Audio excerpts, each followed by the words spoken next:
Hello everyone, आपने title तो पढ़ी। जब भी मैं रिकॉर्डिंग करने बैठता हूँ ना, तो दुनिया भर की चीज़ें आने लग जाती हैं। हाँ, तो हेलो एवरीवन, आपने टाइटल तो पढ़ ही लिया होगा, टॉपिक तो पढ़ ही लिया होगा वीडियो का क्या है। सो बिना टाइम वेस्ट करे मैं आपको मेथड्स बताना चाहता हूँ कि कैसे आप अपनी थर्ड आई को खोल सकते हो। बट उससे पहले कुछ चीज़ें बेहद ज़रूरी है आपके लिए जान लेना, क्योंकि ये जो टेक्निक है ना, ये कोई साधारण टेक्निक नहीं है। ये एक योगिक क्रिया है जो कि काफ़ी एडवांस लेवल के अंदर काउंट होती है। तो जितने फ़ायदे आप इस टेक्निक को सही करोगे तो ये देगी, उससे ज़्यादा नुकसान ये आपको देगी अगर आप इसको सही तरीके से नहीं करते हो तो। So basically this thing will make you to watch the video complete. और वो चीज़ें मैं आपको बताऊंगा बिल्कुल एंड में, क्योंकि मैं चाहता हूँ कि आप इस वीडियो को पूरा ज़रूर देखो। और नॉलेज के लिए क्या क्या तरीके हैं जिससे आप थर्ड आई खोल सकते हो, इस वीडियो को ज़रूर देखो। फर्स्ट मेथड है डीप ब्रीथ टेक्निक, यानी कि बेसिक प्राणायाम। आपको बेसिक प्राणायाम करना है। प्राणायाम गहरी सांस अंदर लेनी है, गहरी सांस बाहर छोड़नी है। फॉर एग्जाम्पल मैं आपको करके बताता हूँ। 3 सेकंड सांस अंदर लूँगा, 4 सेकंड सांस छोड़ूंगा।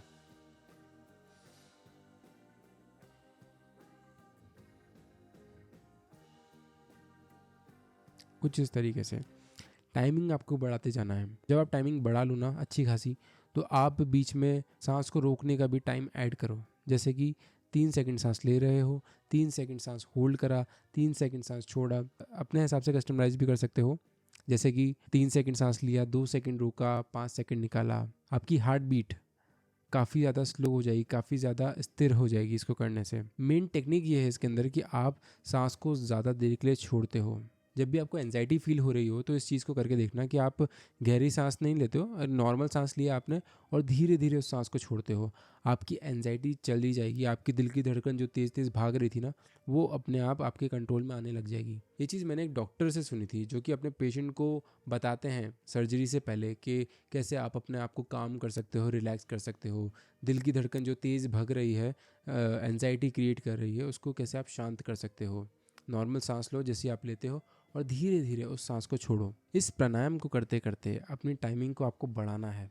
और साथ में एक चीज़ और करनी है आपको अपने इस पॉइंट को कहते हैं अंजना चक्र। आपको इस पॉइंट के ऊपर फोकस करना है।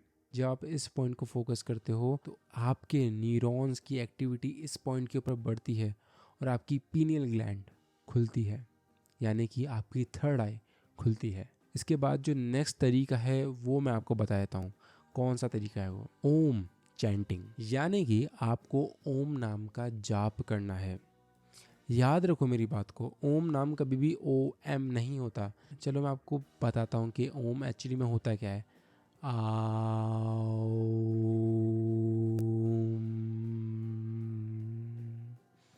दिस इज एक्चुअल ओम।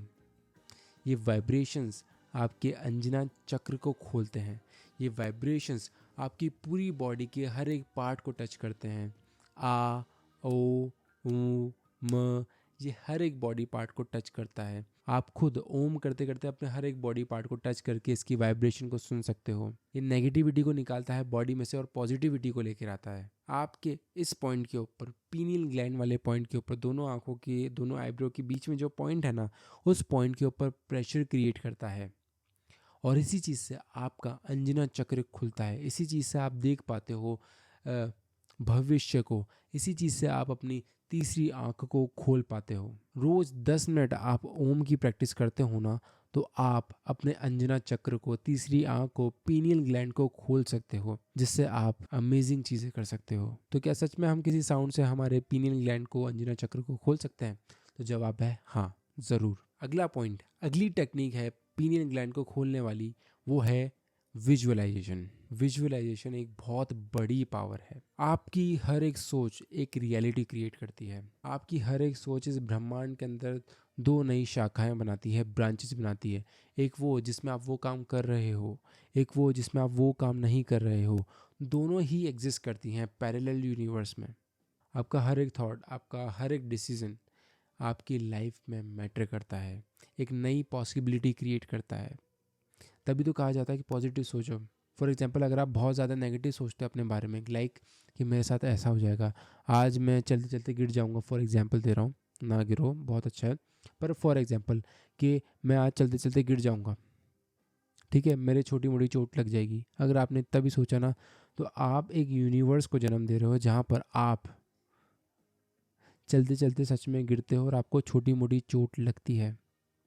तो क्यों तकलीफ देना है खुद को या किसी और को? वो किसी और में एक्चुअली आप खुद ही हो, बट क्यों ही तकलीफ देना है ना किसी को भी। सो इसीलिए पॉजिटिव सोचो।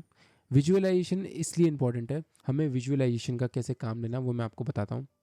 जब भी आप डीप ब्रीदिंग कर रहे हो ना, आप बैठे हो, तो जस्ट विजुलाइज करो, यानी कि सोचो, इमेजिन करो कि आपका जो अंजना चक्र, जो आपका दोनों आंखों के बीच का पॉइंट है, वहाँ से एक ब्लू कलर की लाइट निकल रही है। सोचो, आप अपनी सांसों को जितना गहरा करता जाओगे, आपका फोकस, आपका कंसंट्रेशन उतना गहरा होता जाएगा। आप इमेजिन करो कि आपके यहाँ से एक बीम निकल रही है लाइट की, एक बीम आंखों की आईब्रो के बीच में से एक लेज़र निकल रही है। इमेजिन करो इस चीज़ को, जितना ज़्यादा, जितना अच्छी तरह आप इस चीज़ को इमेजिन करोगे, उतना ही ज़्यादा अच्छा आपके लिए होगा। अगली टेक्निक है जो कि आपने काफ़ी सुना होगा रील्स में, वीडियोस में, वो है त्राटक क्रिया। इस क्रिया में आपको क्या करना होता है? आपको एक कमरे में बैठना होता है, ठीक है, आपको लोटस पोज, यानी कि जो आलती पालती मार के आप बैठते हो ना, वैसे बैठना होता है। सामने आई लेवल पर एक मोमबत्ती जलानी होती है और जो उसका फ्लेम है उसके ऊपर कॉन्सेंट्रेट करना होता है। एकदम आंखें खोलकर उसको देखते रहना होता है जब तक आपकी आंखें बंद ना हो जाए। आपको उसको देखना होता है, आपको उसको इतना घूरना होता है, इतना ज़्यादा एकटक देखना होता है कि आपकी आंखों से पानी, आपकी आंखों से आंसू निकलने लग जाएं। और जब ज़्यादा आंसू निकलने लग जाए तो उस अपनी आंखों को बंद कर लो और उस लो को अपने यहाँ पर इमेजिन करो, यहाँ पर इमेजिन करो। ये टेक्निक बहुत ज़्यादा पावरफुल है, बहुत ज़्यादा। एंशियंट इंडियन स्क्रिप्चर्स में इस टेक्निक के बारे में लिखा है और आपने अपने बड़े बुजुर्गों से भी सुना होगा इस टेक्निक के बारे में। काफ़ी किताबों में लिखा है इस टेक्निक के बारे में। इसको कहते हैं त्राटक क्रिया। इसको ज़रूर से करना, ज़रूर से, भले ही बाकी सारी प्रैक्टिस ना करो, बट इस क्रिया को ज़रूर करो। मैं दावे से कहता हूँ आपका फोकस लाख गुना बढ़ेगा, आपका थर्ड आई ज़रूर खुलेगा। ईमानदारी से इस प्रैक्टिस को करो। नेक्स्ट टेक्निक है, नेक्स्ट तरीका है, आप अपनी थर्ड आई को खोल सकते हो, वो है अंधेरे में बैठकर ध्यान करना। जब आप अंधेरे में बैठते हो ना, तो आपकी पीनियल ग्लैंड के अंदर से मेलेटोनिन हार्मोन रिलीज होता है जो कि आपकी स्लीप को इंड्यूस कराता है। आप थोड़े शांत, अपने फ़ोन, मोबाइल, लैपटॉप, टीवी, इन सबसे दूर बैठकर शांति से थोड़े से हल्के डिम कमरे में, अंधेरे कमरे में बैठते हो ना, तो आपके अंदर एक अलग ही ऊर्जा क्रिएट होती है। मान लो कि आपके अंदर से ही रोशनी क्रिएट होती है, फिर उस रोशनी को आपको इधर इमेजिन करना है और ध्यान लगाना है अंधेरे कमरे में बैठकर। ये चीज़ भी आपकी थर्ड आई को खोलती है। और वो चीज़ क्या है जो आपको ध्यान में रखनी है, कि वो चीज़ आपने कर रखी हो, उस चीज़ पे आपकी महारत हासिल हो, प्रैक्टिस कर रखी हो, तभी ये चीज़ आपकी उल्टी नहीं पड़ेगी। क्योंकि ये जो क्रिया है ना, ये जो अपनी थर्ड आई खोलने का प्रोसेस है, ये काफ़ी ज़्यादा पावरफुल प्रोसेस है।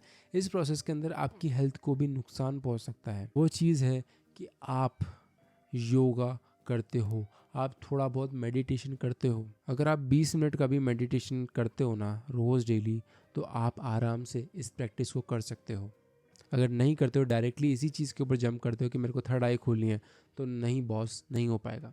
मत करो ट्राई, हेल्थ ख़राब हो सकती है।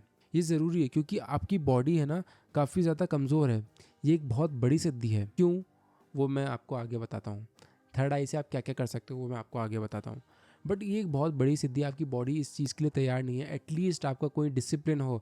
10 मिनट का मेडिटेशन रोज़ करता हूँ, 20 मिनट का मेडिटेशन रोज़ करता हूँ, आधे घंटे का मेडिटेशन रोज़ करता हूँ, करती हूँ, तभी आप इस चीज़ को ट्राई कर सकते हो। ये नेक्स्ट स्टेप मान लो आप अपनी साधना में, अपनी मेडिटेशन में, मन को शांत करने में, फोकस बढ़ाने की टेक्निक में, आप ये एक नेक्स्ट स्टेप मानो। बट अगर आपने कुछ भी ट्राई नहीं करा है, आप और आप इस चीज़ में कूद रहे हो directly, so I will not prefer to do this. It is going to show some negative effects on your body, on your health. So please avoid this. This video is not for you. This video is not for amateurs. इन सारी techniques के साथ ना आपको एक चीज़ और focus करनी है कि आपको नेगेटिविटी से दूर रहना है। नेगेटिविटी से दूर यानी कि आपको ज़्यादा तला भुना खाना भी नहीं खाना है, फास्ट फूड नहीं खाना है, नॉनवेज से तो दूर ही रहो तो अच्छा है। यहाँ तक कि मैं तो कहता हूँ प्याज लहसुन से भी दूर रहो, ज़्यादा चटपटे, ज़्यादा स्पाइसी खाने से दूर रहो। Nuts, fruits, dry fruits, pulses, ये सारी चीज़ें अपनी डाइट के अंदर ऐड करो। सात्विक रहो, सात्विक भोजन खाओगे तो सात्विक मन रहेगा। रोज़ नहाओ धो, तब जाके तुम प्योर रह पाओगे। सबसे पहले बॉडी को प्योर करो, फिर प्योर खाना खा के अपने अंदर के ऑर्गन्स को प्योर करो, फिर उसके बाद इस मेडिटेशन के प्रोसेस से अपने थॉट्स, अपने विचारों को प्योर करो, then this thing is going to work for you. Otherwise मुश्किल है, बहुत मुश्किल है। थर्ड आई, हम यहाँ पे तीसरी आंख, थर्ड आई की बात क्यों कर रहे हैं? क्योंकि third I is a mystical, एक जादुई दुनिया के अंदर आपका प्रवेश कराती है। आप देख पाओगे क्या होने वाला है, आप देख पाओगे क्या हो चुका है, आप देख पाओगे क्या सही है क्या गलत है। जो चीज़ आप अपनी दोनों आंखों से नहीं देख पाते हो, आप अपनी तीसरी आंख से देख सकते हो। आप लोगों के चेहरे पढ़ सकते हो, आप लोगों का भाग्य भी बता सकते हो, आप खुद फोकस हो सकते हो। स्वामी विवेकानंद जी की वो स्टोरी तो सुनी होगी, जब उनके जो शिष्य होते हैं जो लाइब्रेरी से बुक्स लेकर उनको देने आते हैं, तो जो लाइब्रेरियन होते हैं वो कहते हैं कि कितनी बुक्स क्यों लेके जाते हो, अगर आपके गुरु को ये सारी बुक्स अगर देखनी है तो वो यहाँ आकर सारी देख जाएं। तो वो बताते नहीं, वो पढ़ते हैं इन बुक्स को। कैसे? स्वामी विवेकानंद जी एक ही दिन में इतनी सारी बुक्स पढ़ लेते थे, उनको पेज नंबर तक, एक एक वर्ड कौन से पेज पे लिखा हुआ है ना, ये सब याद रहता था। कैसे? इन्हीं कुछ टेक्निक्स की मदद से। ये टेक्निक काफ़ी ज़्यादा अमेजिंग है।